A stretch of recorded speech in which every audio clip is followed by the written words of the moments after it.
Bienvenidos a esta charla y como Manuel siempre me cambia los títulos, no sé si era destrucción del Templo Mayor o destrucción de los ídolos o algo así, pero en fin, como habla de destrucción, pues vamos también un poco a platicar de eso.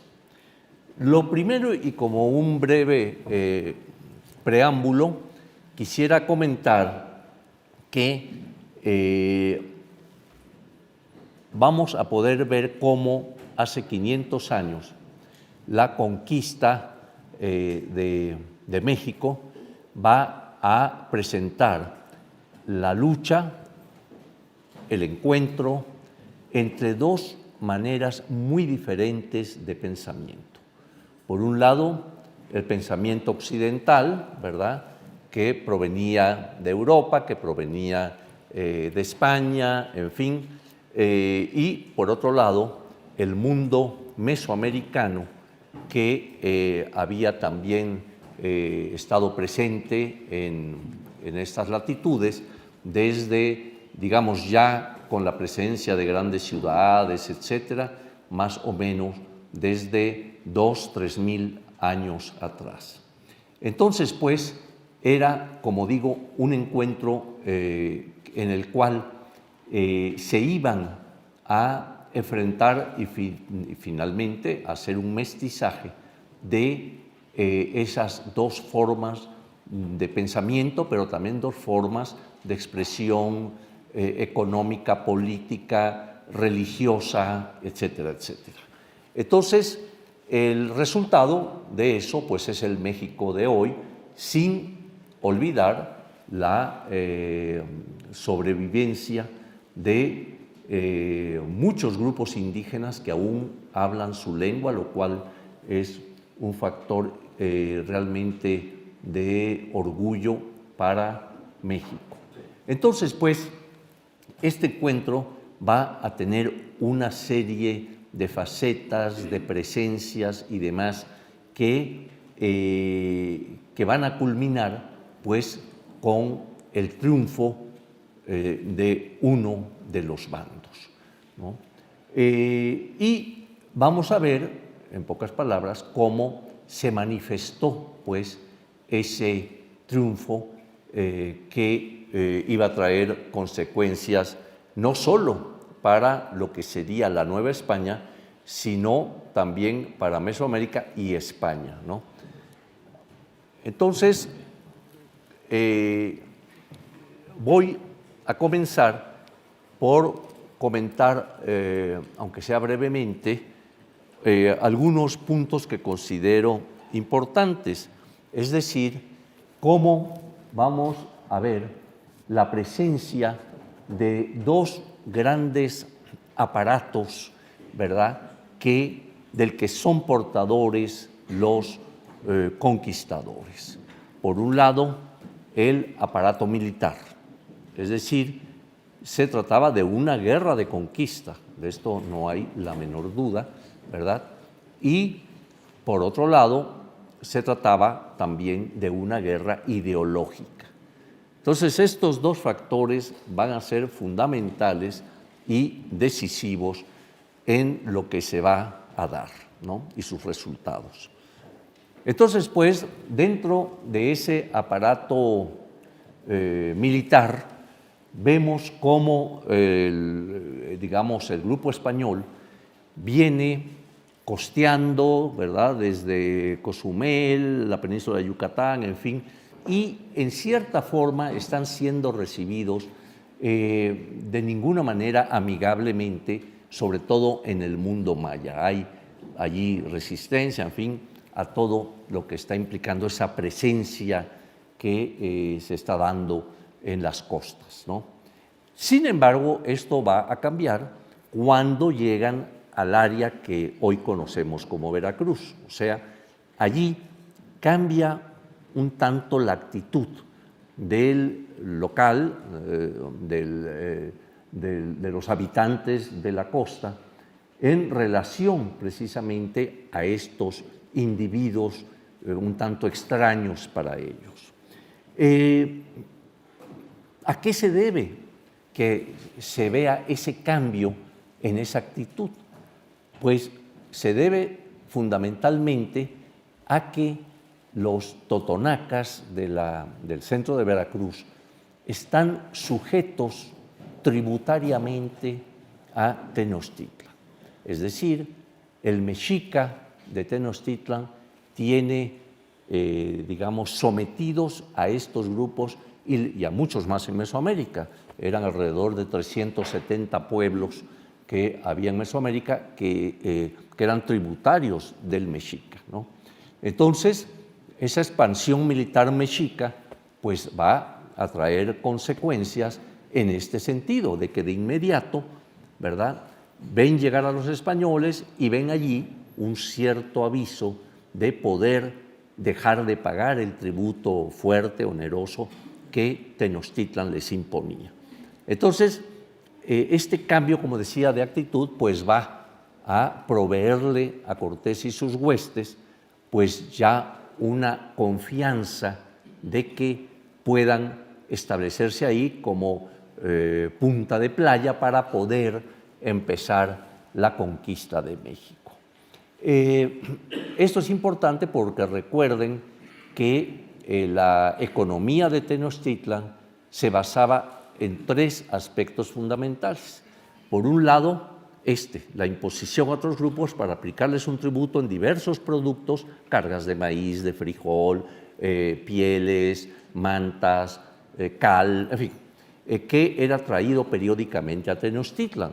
O sea, eso daba una fuerza económica poderosa a Tenochtitlan de contar con toda una serie de materiales de las costas, de los valles de Oaxaca, en fin, de una buena parte de Mesoamérica, y pues era uno de los pilares de la economía mexica.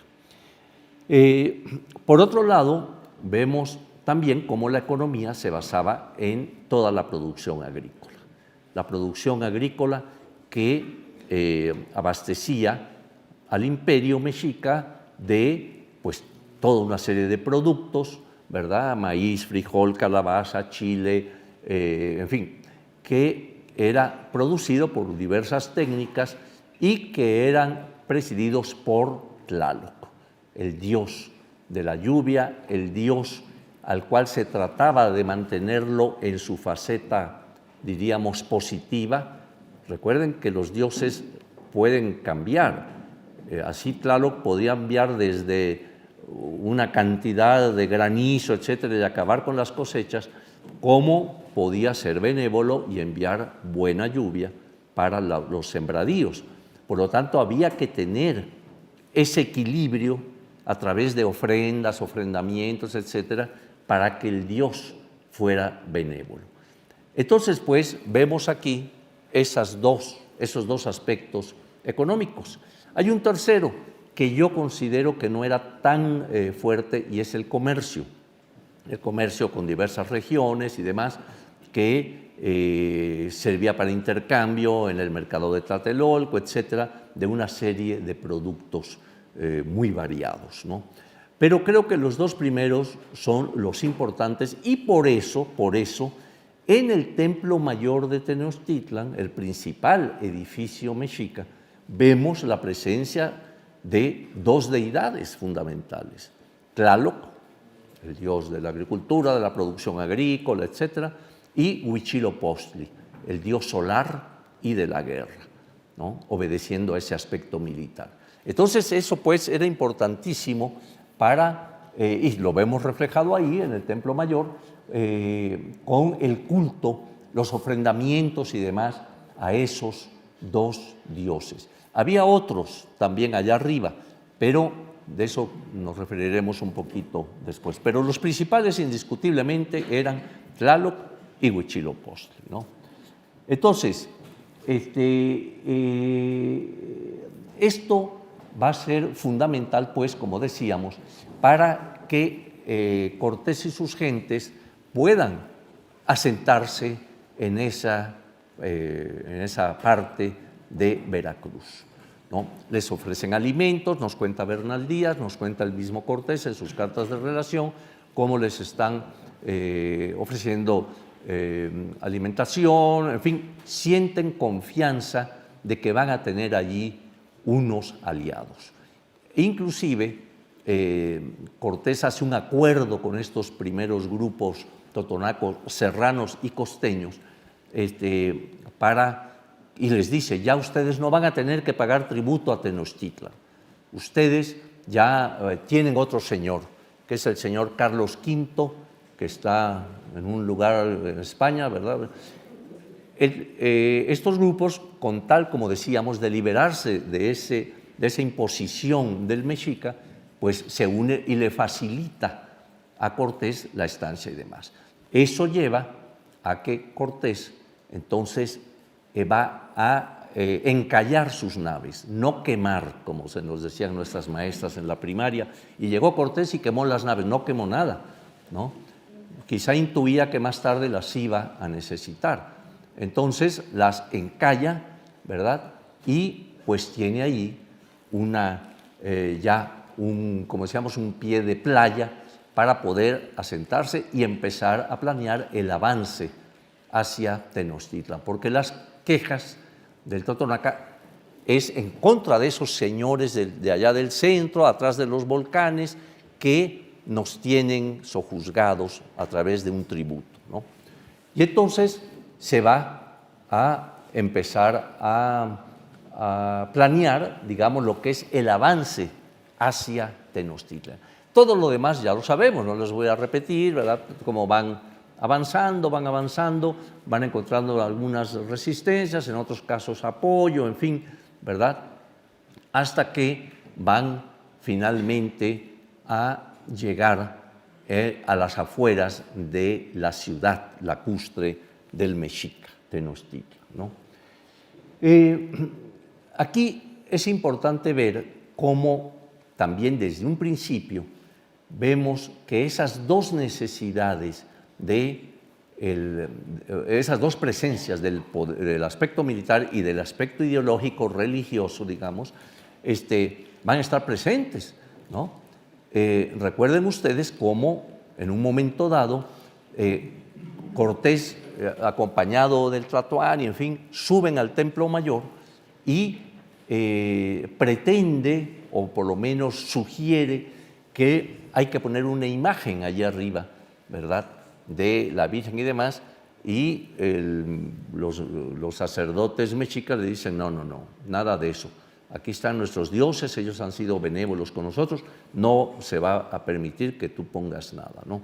En fin, esta primera escaramuza ideológica no tiene éxito, no ponen nada allá arriba, pero está latente, ¿no? Es decir, uno de los fines fundamentales del español, aparte de la conquista militar, era la conquista religiosa, ideológica. Entonces, pues, pero claro, primero tienen que consolidar la primera, la conquista militar, para que luego venga la otra, ¿no? Entonces, así va a ocurrir. Es decir, recuerden cómo en un momento dado se les asigna el Palacio de Axayácal para que allí residan los españoles y algunos de sus aliados, en fin, hasta que somete a Moctezuma, lo toma prisionero Cortés. Allí lo pone en el Palacio de Axayácal y está como prisionero del capitán español. Allí empieza ya también un aspecto importante. El mexica se da cuenta de esto, en cierta forma no lo acepta, hay mucha inquietud en la población en contra de los recién llegados. Olvídense de que si Quetzalcóatl y que si era Quetzalcóatl. Ya para este momento yo creo que no había ni Quetzalcóatl ni nada de eso, sino simple y sencillamente ya veían en cierta forma al enemigo, ¿no? Entonces, ¿qué va a ocurrir? Recuerden que se nos relata cómo llega a las costas Pánfilo de Narváez, portador de órdenes de Diego Velázquez, gobernador de Cuba, para, en cierta forma, detener a Cortés, porque Cortés se ha salido sin la orden de Diego Velázquez. Entonces quiere someterlo, Cortés es avisado, se va a la costa para combatir a Pánfilo de Narváez y deja en manos de Alvarado digamos, el palacio de Axayácal y la presencia española, ¿no? Y entonces, recuerdan ustedes lo que va a exacerbar los ánimos cuando en una de las fiestas indígenas, la de Toxcat, en un momento dado se da la orden, claro, se habían ataviado, ¿verdad?, con una serie de adornos, de oro, etcétera, y demás, para celebrar su fiesta, y de repente irrumpen los españoles, hay códices en que se puede ver eso, en donde va a empezar una matanza y a quitar el oro y otros adornos a los indígenas que estaban celebrando. Esto va a ser el detonador definitivo, o sea, esta matanza en una fiesta tan importante dedicada a Tezcatlipoca, en fin, va a traer como consecuencia el levantamiento prácticamente del grupo indígena, del mexica, ¿no? Y entonces van a atacar, van a asediar el palacio de Axayácal, ¿verdad?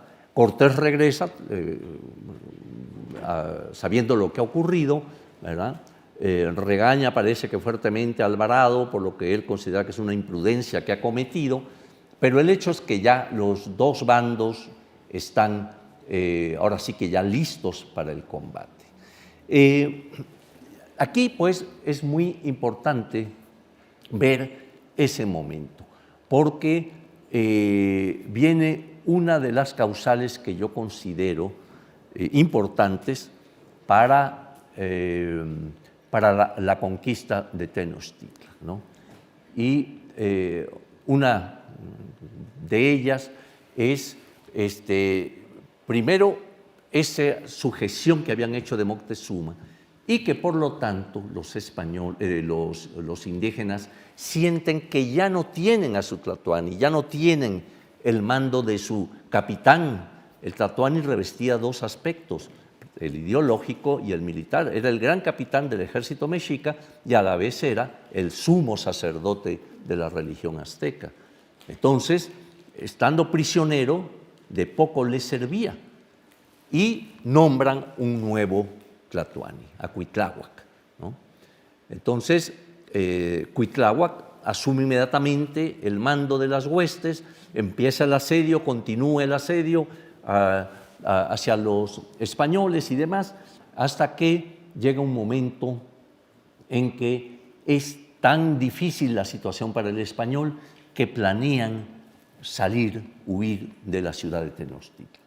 Aquí viene otra incógnita que se ha hablado mucho. Hay fuentes indígenas históricas que señalan que los españoles mataron a Moctezuma estando prisionero y otras, las españolas, que dicen que no, que Cortés quiso asomar al Tlatoani, ¿verdad?, frente a las huestes amotinadas allá abajo, para que se calmaran, para que no siguieran atacando, y que le aventaron varas, piedras, etcétera, lo hieren de muerte y finalmente fallece, y que por lo tanto fueron los propios indígenas que lo mataron. Yo me inclino por la primera versión, la que fueron los españoles, por una razón que acabo de decir. Ellos se dan cuenta, los españoles, que Moctezuma ya no les es de utilidad. Mientras lo tenían ahí prisionero y era el Tlatoani el que tenía el poder, ahora ya no lo tiene, ya se ha nombrado a otra persona. Resultado, no les sirve ya. Por lo tanto, planeando además la huida y todo, pues ya más bien era una carga Moctezuma que una ayuda. Y lo eliminan, dicen que fue Alvarado, algunas fuentes, en fin. El hecho es que el Tlatoani va finalmente a ser muerto y entonces vemos pues que ya se van a entablar los combates ya muy fuertes, pero eso mismo obliga a los españoles a huir en la llamada Noche Triste, ¿no? Entonces, en la noche, como lo relata Bernal Díaz, ¿verdad?, tratan de irse alejando ya a través de la calzada de Tacuba, en fin, todo esto, y son descubiertos en la madrugada y se alertan las fuerzas mexicas, los atacan violentamente con canoas, en fin, había cierta estrategia en cuanto a los puentes que formaban la calzada de Tacuba, porque podían ser removidos y dejar aislados en ciertos tramos a los que huían. Y así lo hacen, y toda la retaguardia de Cortés, a cargo de un joven capitán español, precisamente Juan Velázquez de León, va a morir, a fenecer ahí con sus aliados indígenas y con tropas españolas, ¿no? Porque los aíslan y ahora sí que se los echan, ¿no? Entonces, pues, ya sabemos, Cortés se va a Tlaxcala y de ahí va a regresar hacia la cuna del imperio que era Tenochtitlan. Ahora bien, dentro de ese imperio había todo un espacio sagrado, el espacio sagrado que era el gran recinto ceremonial de Tenochtitlan. Entonces, ese recinto ceremonial era el lugar de habitación de los dioses, y en él se encontraba el Templo Mayor y en total 78 edificios sagrados, según relata Fray Bernardino de Sahagún, ¿no? Pero el principal era el Templo Mayor, era el lugar por donde simbólicamente se podía subir a los niveles celestes, bajar al inframundo, y de él partían los 4 rumbos del universo. Entonces imagínense la carga de sacralidad que tenía este edificio, ¿no? Entonces, seguramente yo siempre he pensado que Cortés es informado de la importancia, de lo que simboliza el Templo Mayor. Y una de las ideas es arrasarlo, para quitar precisamente esa imagen que para él y las gentes que lo acompañaban era obra del demonio. Y entonces empieza pues los ataques de demás, que sabemos van a culminar en Tlatelolco, pero mientras tanto, aquella masa arquitectónica que cuando los españoles llegan tenía alrededor de 45 metros de alto y 82, 84 metros por lado, imagínense esa pirámide, ¿verdad?, tenía que ser derruida, ¿no? Entonces, aquí estamos observando precisamente esa imagen, ese como holograma de lo que era la pirámide, el lugar que ocupaba. Ven ustedes la catedral ahí, ¿verdad? Y una de las intenciones, evidentemente, era borrar ese centro sagrado para el Mexica. Entonces, vamos a ver cómo ese edificio es derruido. Les comento que es derruido en tal forma que tiene 7 etapas de agrandamiento. El Templo Mayor, ahí vamos a ver alguna maqueta. La séptima es la que ven los españoles y van a destruir, pero algo muy importante es que arqueológicamente lo que aparece de la séptima etapa es la huella, nada más de dónde se alzaba el edificio, ¿no? Quizá 1 metro de algún vestigio en el lado norte, en fin, pero prácticamente es arrasado hasta los cimientos el Templo Mayor, ¿no? Entonces es parte de la lucha militar ideológica, ¿no?, acabar con todo eso. Y entonces ustedes pueden ver ahí este edificio viendo hacia el poniente, hacia la calzada de Tacuba, digamos, que era la orientación que el edificio tenía. Las etapas anteriores del Templo Mayor, de esas 7 etapas, ¿verdad?, como digo, la última, que estaba hecha más arriba, prácticamente es arrasada, pero, claro, las que estaban adentro están más protegidas y, aunque son mutiladas en sus partes superiores, sin embargo, se conservan los elementos. Allá abajo ustedes pueden apreciar, ¿verdad?, ahí las escalinatas superpuestas, o sea, cómo se hacía un templo, luego, cuando quería agrandarse, se rellenaba, se hacía la ampliación y por los 4 lados, ¿verdad?, y el edificio iba creciendo en tamaño, ¿no? Entonces, ahí pueden observar precisamente esa imagen donde vemos varias escalinatas superpuestas de diferentes etapas constructivas que habían sido afectadas. Aquí lo que ven abajo es precisamente el gran piso de la plaza de la etapa 6, o sea, la previa a la llegada de los españoles, con el gobierno de Ahuizotl. Y entonces ahí vemos perfectamente cómo se encontraron las diferentes lajas que conformaban el piso de la gran plaza del recinto ceremonial, y vemos también el cuerpo, diríamos así, del Templo Mayor, y adentro ven ustedes donde está aquel techo horrible, las otras etapas, cómo se fueron encontrando. Entonces vamos a hacer un viaje hacia esas etapas para que vean ustedes los elementos. Antes tenemos esta presencia, una maqueta, en la que ustedes pueden ver, darse la idea de esta superposición, cómo fue creciendo el edificio poco a poco, según hemos podido detectar, más o menos correspondía a cada tlatoani, quería quedar bien con los dioses y con el pueblo, entonces hacer su ampliación, ¿no? Entonces más o menos vemos ahí algunas coincidencias, otras no tanto, pero el hecho es que pues vemos cómo el edificio ahí, desde el más antiguo, el que está más adentro, ¿verdad?, que corresponde más o menos al año 1390. Entonces, poco después de que erigen este templo, se van a liberar de Azcapotzalco y ya empiezan su trayectoria rapidísima y demás durante los años siguientes hasta el momento de la llegada española. Entonces, pues, vamos a ir a ver ese templo más antiguo de 1390, donde aquí tienen algunos de los vestigios, ¿no? Allí pueden ustedes observar, por ejemplo, del lado derecho, sí, acá, el interior, abajo, el interior del adoratorio. Hubo la suerte de encontrar inclusive, como era más pequeñito, parte de los dos adoratorios de la parte alta, imagínense.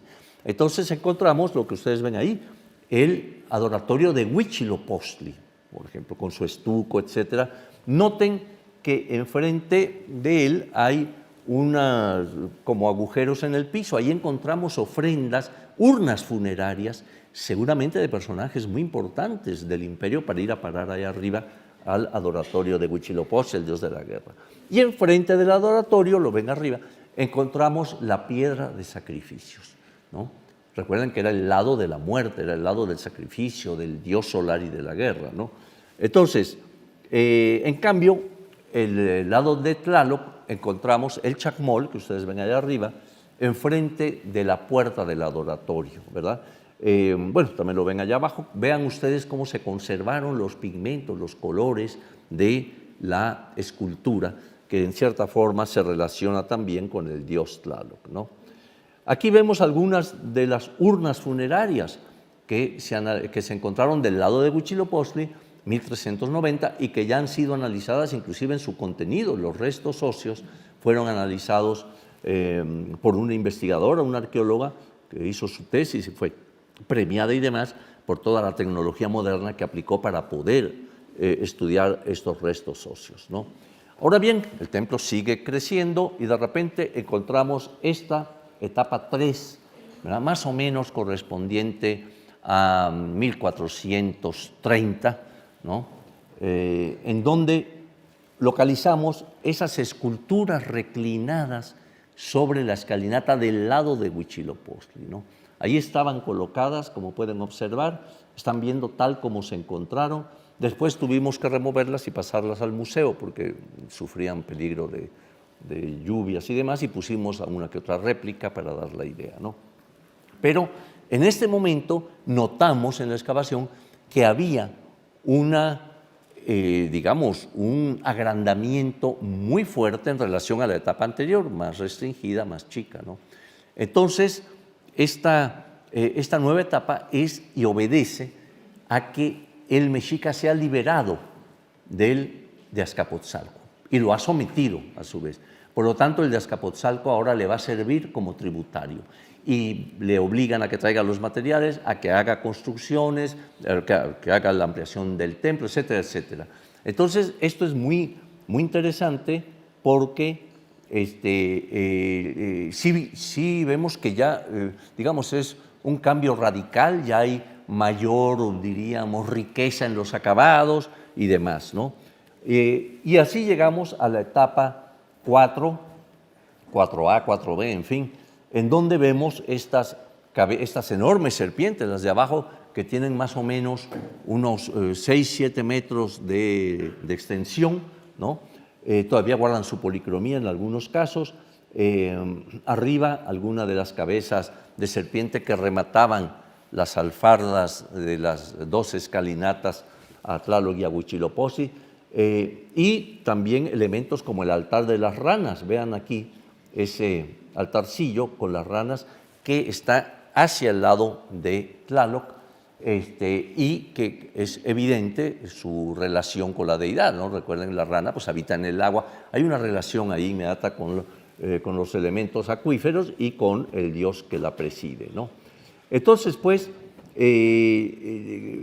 vemos cada vez más cómo hay una riqueza de expresión en la arquitectura y la escultura, como es este caso. Aquí tenemos los braseros que están, digamos, no custodiando, pero que se encuentran a los lados de esta cabeza de serpiente que está en la fachada sur del Templo Mayor. Pero ya nos da una idea de la riqueza que ya va alcanzando el mexica a la vez que va expandiéndose y controlando, digamos, agrandando su propio imperio, ¿no? Y, por ejemplo, ya de una etapa posterior, la etapa 6, previa a la 7, que es cuando llegan los españoles, ya vemos edificios como esto. Este edificio está al norte del Templo Mayor y representa, como ustedes ven, un adoratorio con cráneos. Vean ustedes cómo están los craniecitos esculpidos, ¿no? Con su estuco que los recubre y demás. Está al norte del Templo Mayor. No nos extrañó que saliera ahí, porque el norte es el Mictlampa, el área de, digamos, de la muerte, de lo frío, del cuchillo de sacrificio, etcétera, ¿no? Entonces, ven ustedes cómo además en todos estos hallazgos hay toda una lógica de lo que era su cosmovisión, su concepción misma del universo, ¿no? También se encontraron, por ejemplo, en esa misma etapa 6, más o menos año 1500, ya estamos cercanos a la conquista, templos como este, los llamados templos rojos, uno al norte y otro al sur del Templo Mayor, ¿verdad? Y cómo aún conservan ahí muy vivo sus colores, ¿no? Rojos, blancos, negros, en fin, ¿no? También de esa misma época es el recinto de los guerreros águila, en donde ven ustedes banquetas policromadas en la que se hacían determinadas ceremonias para, sobre todo cuando entronizaban al nuevo Tlatoani, tenía que ir ahí a hacer determinados ritos, etcétera, etcétera, ¿no? Entonces, pues todo esto empieza a aparecer y nos va dando la idea de lo que era aquello. Ahora, hemos hablado de las ofrendas y cómo mantener a los dioses en equilibrio positivo, digamos.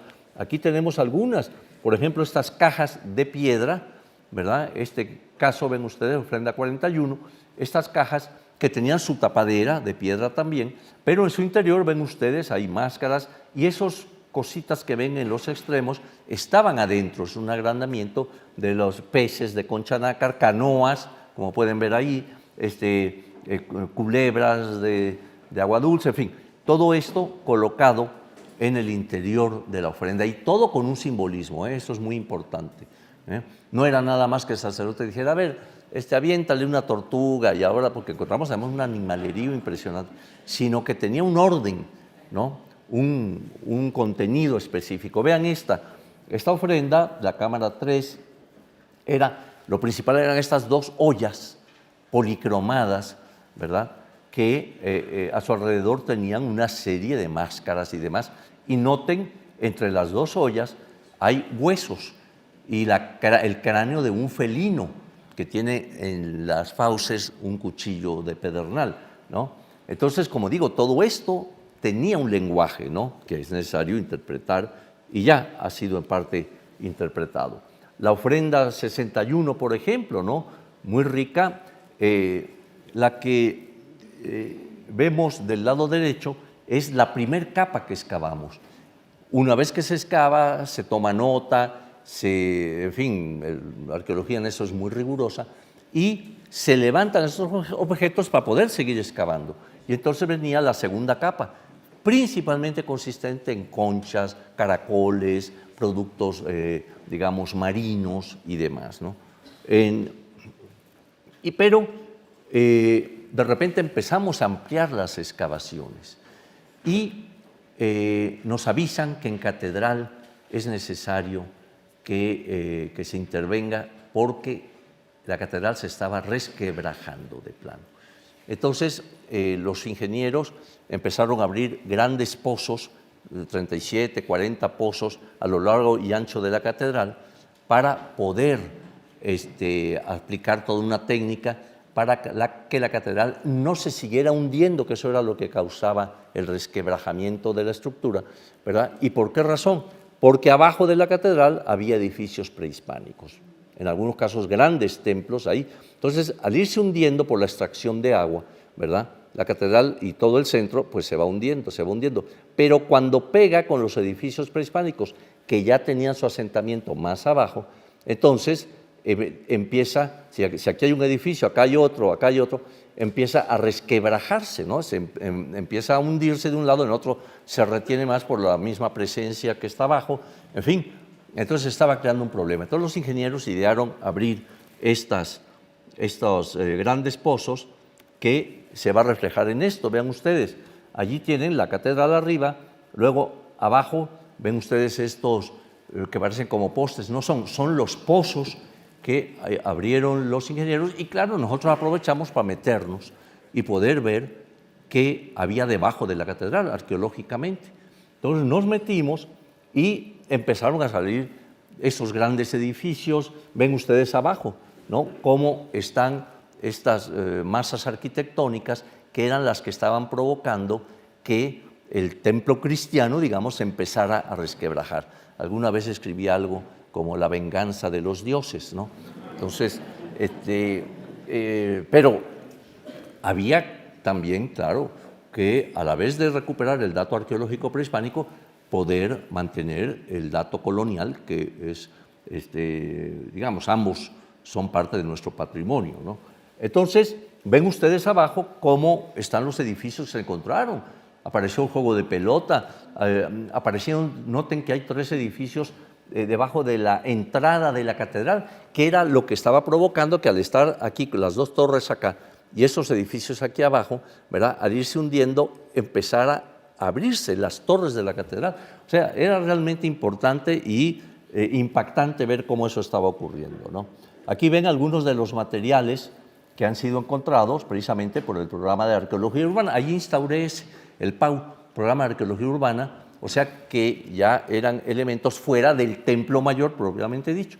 Entonces empezaron a salir, vean ustedes, abajo una especie de caja de madera perfectamente ensamblada, arriba algunas de las piezas encontradas, ¿no?, estas tortugas policromadas hechas de barro, algunos botellones, en fin, pero las excavaciones se continuaron y ya en pleno siglo XXI, de repente, empezaron a encontrar los del Programa de Arqueología Urbana una serie de ofrendas muy ricas, inclusive conteniendo restos de tela. Eso que ven ahí son telas conservadas en ofrendas frente al Templo Mayor, ¿no? Después hay materiales como ¿no?, ese pectoral hecho con más de 15,000 pequeñas piececillas de piedras verdes, jadeitas, etcétera, ¿verdad? Lo que está a su lado es una pieza en papel que encontramos, y encontramos varias de ellas, ¿no?, hechas en papel amate, ¿no? Después también aparecieron mascaritas como esta, y lo del medio es un tocado del dios Tlaloc, o sea, la máscara del dios y todo el tocado arriba hecho de madera, fibras, etcétera, ¿no? Sin embargo, un hallazgo excepcional ocurrió el 2 de octubre, no se olvida, de 2006, en el cual ese día, frente a ustedes ven, hay una escalinata, es la etapa sexta, la famosa etapa sexta, previa a la llegada de los españoles, y frente a él, debajo de aquel como toldo que ven ahí, apareció la Tlaltecutli. La escultura monumental es una de las más grandes esculturas mexicas encontradas, ¿no? Esta Tlaltecutli la ven ustedes aquí, en, digamos, una vista de la pieza misma, que tiene cerca de 4 metros por lado, para que se den una idea. ¿A quién representa?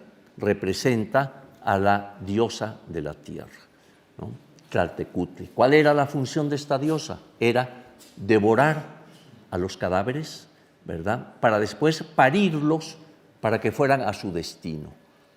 Si eran guerreros, para que fueran a acompañar al sol. Si eran gente muerta en relación al agua, para que fueran con el dios Tlaloc. Y si eran gente muerta de cualquier otra causa, para que pudieran ir al Mictlán, ¿no? Entonces, vean ustedes aquí las características, esto ya es un dibujo, pero para aclararlo más, cómo tiene las garras levantadas, los brazos, las piernas abiertas en posición de parto, por eso, por su misión de comerse a los cadáveres, por eso esa boca tan descomunal, y después parirlos para que vayan a sus lugares de destino, ¿no? Para que se den una idea del tamaño de esta pieza, aquí tienen la comparación, tienen una figurita humana, creo que para acá, para que les sirva de comparación, vean el tamaño de la Tlaltecutli. En medio está Coyolxauhqui, la belicosa diosa lunar que va a luchar contra Huitzilopochtli. Y en el otro extremo está la muy conocida Piedra del Sol o calendario azteca, ¿no? Pero esto nos da una idea primero, de tres deidades, ¿no? La deidad solar, la deidad lunar en Coyolxauhqui y la tierra en Tlaltecutli, pero además toda la tecnología que se empleaba para crear estas figuras. Recuérdense que no había elementos de metal aplicados a esculpir, sino que usaban toda una serie de técnicas, abrasivos, arena, en fin, había toda una tecnología para poder ir devastando e ir, además, labrando la piedra misma y otros materiales, ¿no? Ahora, dentro de las ofrendas, claro, apareció también, por ejemplo, piezas de oro. Aquí ven una nariguera al lado derecho, orejeras, en fin, y también vean algunos cascabeles que formaban parte de sartales para collares, etcétera, etcétera, ¿no? Y también algo importante es que quitamos la escultura de Tlaltecutli para poder excavar debajo de ella, porque pensábamos que quizá ahí se iba a encontrar los restos, las cenizas de Ahuizotl, que es la época a la que corresponde esto. Entonces se planeó todo, ahí están los arqueólogos, los biólogos y demás trabajando, y se halló también esta enorme ofrenda. No encontramos a Huizotl, pero sí estos vestigios que ustedes ven ahí, que este aspecto, digamos, muy largo, es un pico de pez sierra, ¿no? Para que vean la presencia. Han aparecido bueno, ya hasta se hizo una tesis por una personal del Templo Mayor sobre los picos de pez sierra que se han encontrado en el templo, ¿no? Hay desde pequeñitos hasta algunos de 1,50 de largo, o sea, un pez adulto que llegó a tener dimensiones enormes. Pero ahí en todo ese conglomerado, ¿verdad? Ven ustedes, bueno, hay ollas y hay animalería, una cantidad un bestiario impresionante, en donde vemos desde serpientes, codornices, águilas reales, lobos, en fin, y han seguido saliendo hasta el día de hoy, ¿no? Por ejemplo, estuve la semana pasada allí para ver cómo todo el equipo de López Luján está sacando, por ejemplo, estrellas marinas. Resulta que excavábamos antes, veíamos unas cositas, no sabíamos qué eran, y los biólogos, en un momento dado, ya más recientemente, dijeron, oigan, es que estos son partes de estrellas marinas. Ahorita hay una ofrenda con estrellas marinas, muchas estrellas marinas, pero es impresionante, ¿no? Entonces, como ven, cada uno de estos animales tenía un simbolismo o una relación, ¿no? Con determinado dios, etcétera, ¿no? Entonces, como decía, no era nada más que se los aventaran al azar, ¿no? Producto, también vean la madera ahí, de otras ofrendas. También se ha investigado, por ejemplo, el color, cómo estaban pintadas estas esculturas. Recuerden ustedes que el mundo griego y latino, las esculturas que llegan hasta a nosotros hoy y que apreciamos en los museos y que llevó a un arqueólogo alemán del siglo XVIII a cantar elegías de la blancura del mármol maravilloso. Bueno, el mármol maravilloso no lo vieron ni el pueblo griego ni el pueblo romano, por una razón. Solamente en el taller del artista se veía eso, porque luego las pintaban y las sacaban, ya, para que se vieran, para exhibir, pero no se veía el mármol, o sea, se veía el color con que habían sido pintadas y a veces medio chillones, ¿no? Entonces aquí también ven ustedes Coyolxauhqui cómo tiene sus pigmentos originales, ¿no? Cómo se fue viendo en detalle todo eso. Después, bueno, el programa de arqueología urbana, que ya les había yo comentado, pues ha dado materiales como esta parte posterior, es grande, ¿eh? De un bloque de lo que era un águila, un ave, ¿verdad? Ahí vemos las plumas, las garras, cómo están allí presentes, en fin. Entonces, ya me voy acercando, 2011, ¿verdad? Nos dio este edificio circular, noten ustedes cómo es circular, es lo que se ha identificado como el Cuauhchicalco. Era un lugar de enterramiento de tlatoanis, ¿no? Entonces se está excavando adentro, se han encontrado, por ejemplo, lobos, restos de lobos ataviados en parte con materiales de oro, ¿no? Con materiales de concha, etcétera, etcétera, ¿no? Entonces es muy importante por el significado, está exactamente frente al Templo Mayor, ¿no? Aquí también lo podemos observar con las cabezas de serpiente empotradas, ¿no? Que conforman parte de lo que esto fue. Bien, entonces, ¿por qué les muestro todo esto? Para que ustedes vean que había toda una concepción del universo en estos pueblos prehispánicos y los mexicas no eran ajenos a ello, y vean ustedes cómo se expresaba a través de estas ofrendas, a través de este templo y de otros templos más, ¿no? Pero bien, llega la conquista y obviamente, como decíamos antes, esto es obra del demonio para el español, para el fraile del 16, pues hay que acabar con eso. Y entonces, después del triunfo militar, ¿verdad? En Tlatelolco, último reducto de la resistencia mexica, ¿verdad? Es capturado Cuauhtémoc y llevado a la presencia del capitán español, ¿no? En ese momento vamos a ver cómo no hay un entendimiento en las dos partes, ¿no? Ya he hablado aquí mismo de cómo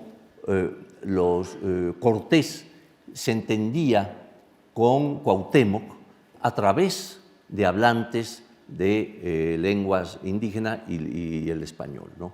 ¿Cómo ocurrió esto? Recuerden que al pasar por Cozumel, allá por la zona maya, entonces le avisan a Cortés que han naufragado y que hay algunos españoles por ahí desde hace ya 7 años o algo así, ¿no?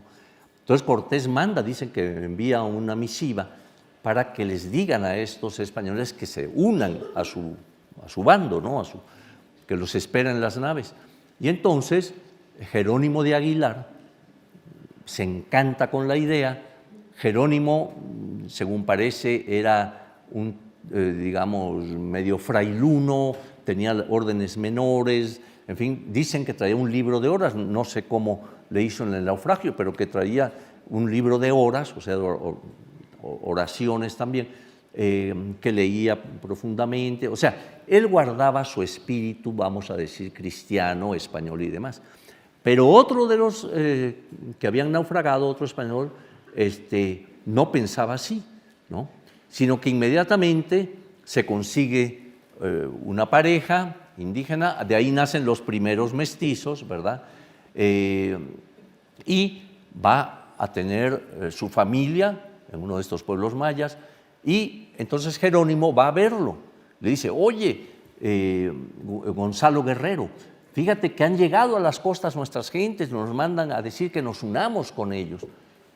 Y entonces Guerrero se lo queda viendo y le dice, oye, maestro, mira, yo aquí ya tengo mujer, tengo mis hijos, esos primeros mestizos, mira cuán bonicos son.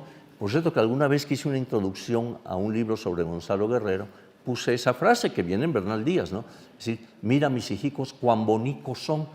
Pero el señor que hizo la cosa, las galeras y demás, y puso, mira mis hijos cuán borricos son. Bueno, entonces, total, que Gonzalo Guerrero no se une y se dice que inclusive muere peleando contra los españoles cuando ellos empiezan la expansión hacia allá, ¿no?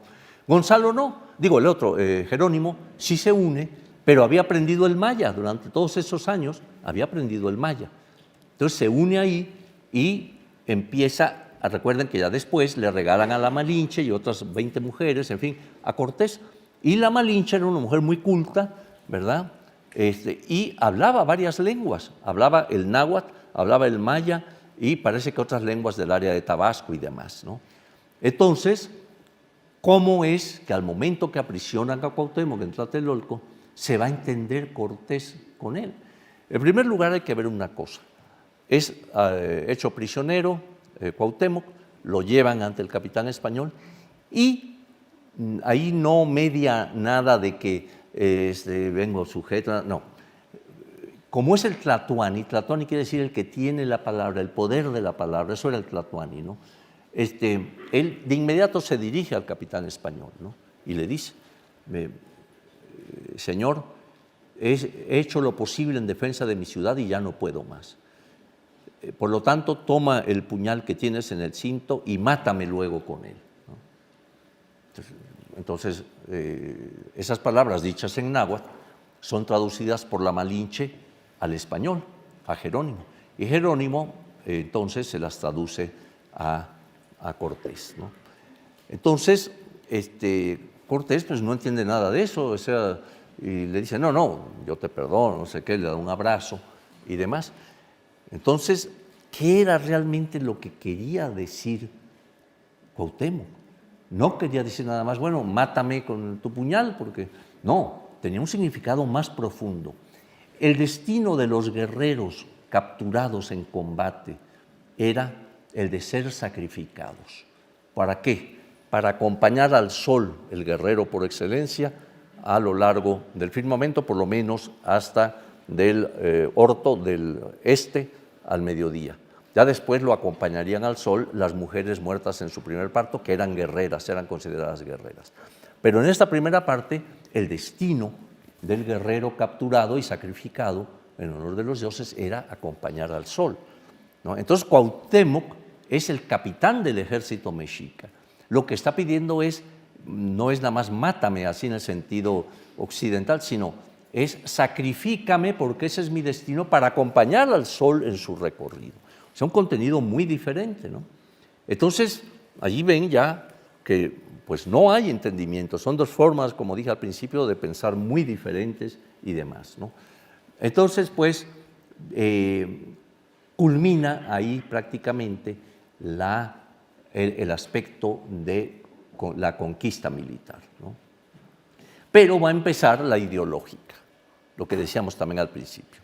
O sea, todo el aparato, digamos, ideológico reflejado en la Iglesia, pues ahora tenía que cumplir su misión, ¿no? Es decir, evangelizar, ¿no? Y entonces va a emprenderla.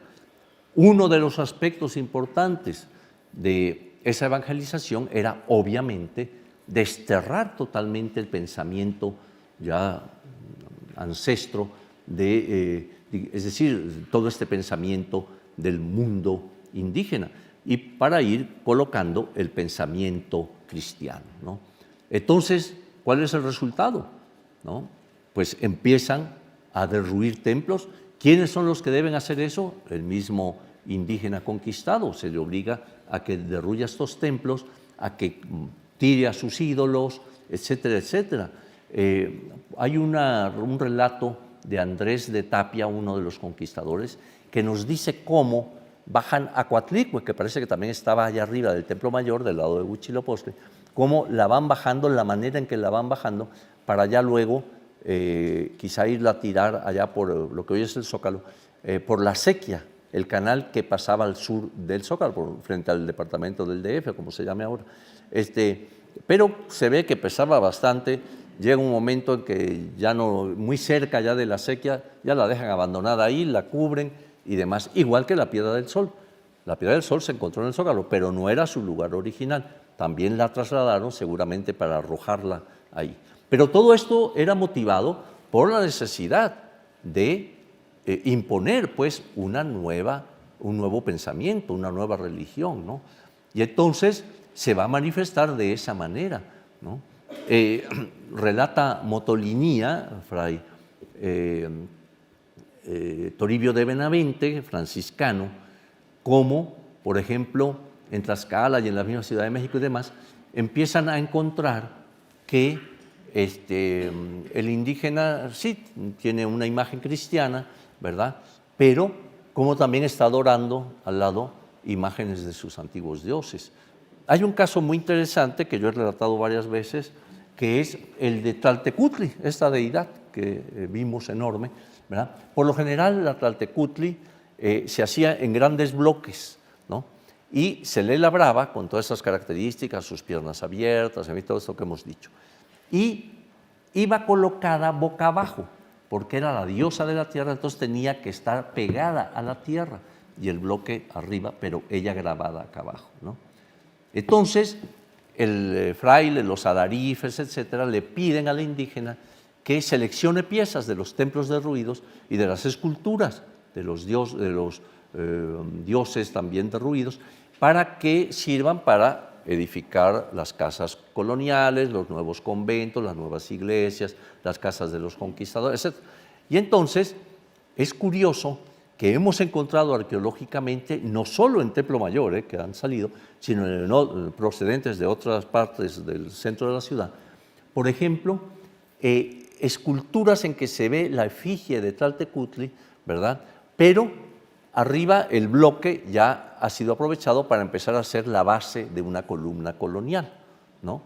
Entonces, ya se imaginarán ustedes, o sea, colocaban esa base de columna para hacer la columna y demás, pero abajo estaba el dios que tenía que ir así, pegado a la tierra. Entonces eran resistencias hacia el nuevo orden peninsular, ¿no? Y así hemos encontrado varias, ¿no?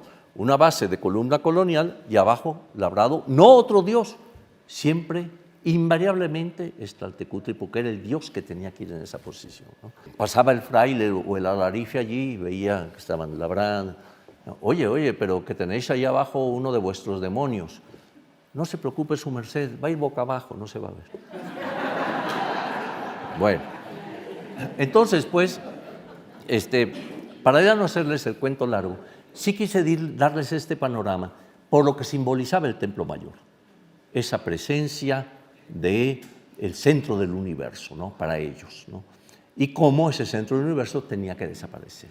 A grado tal se logró desaparecer en donde se ubicaba el Templo Mayor, que a principios del siglo XX no se sabía con exactitud dónde había estado el edificio, porque como digo, la séptima etapa la arrasaron totalmente. Entonces, fue hasta 1913, 14, que don Manuel Gamio, un gran antropólogo, encontró una esquina de lo que era el Templo Mayor y ahí ya se pudo ver cuál era la ubicación. Pasaron, como ven, muchos años para poder empezar a sacar el edificio con todas sus ofrendas, todo ese pensamiento encerrado en estas estructuras y entonces recuperar lo que era esa otra vertiente del México de hoy, o sea, el pasado prehispánico tan rico en toda una serie de presencias y de características. Pues muchas gracias.